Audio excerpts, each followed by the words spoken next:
నక్సల్స్ హింసను విడనాడాలని కేంద్ర హోంమంత్రి అమిత్ షా పిలుపునిచ్చారు. ఆయుధాలు వీడి లొంగిపోవాలని, లేకుంటే కఠిన చర్యలు తీసుకుంటామని హెచ్చరించారు.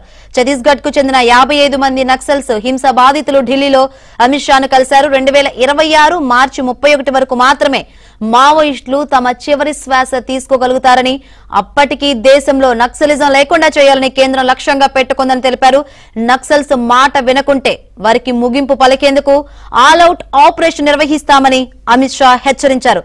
నక్సలిజం దేశ ప్రజలకు అంతర్గత భద్రతకు ముప్పుగా మారిందని ఆందోళన వ్యక్తం చేశారు.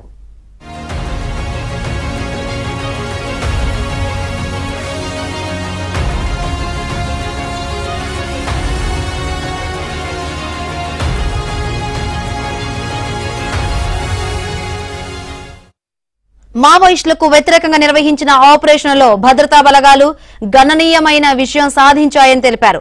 మోదీ సర్కార్ విధానాలతో వామపక్ష తీవ్రవాద సమస్య ఇప్పుడు ఛత్తీస్గఢ్లోని కొన్ని జిల్లాలకు మాత్రమే పరిమితమైందని అమిత్ షా తెలిపారు.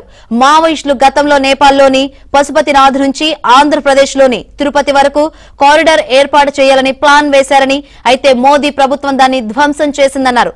నక్సలైట్ల మానవ హక్కుల గురించి మాట్లాడే వాళ్లు నక్సలిజం బాధితుల హక్కుల గురించి కూడా ఆలోచన చేయాలని అమిత్ షా హితవు పలికారు. ఛత్తీస్గఢ్లోని నక్సల్స్ హింస ప్రభావిత ప్రజల కోసం కేంద్ర హోంశాఖ 3 నెలల్లో రాష్ట్ర ప్రభుత్వ సమన్వయంతో ఒక సమగ్ర సంక్షేమ పథకాన్ని రూపొందించనుందని తెలిపారు.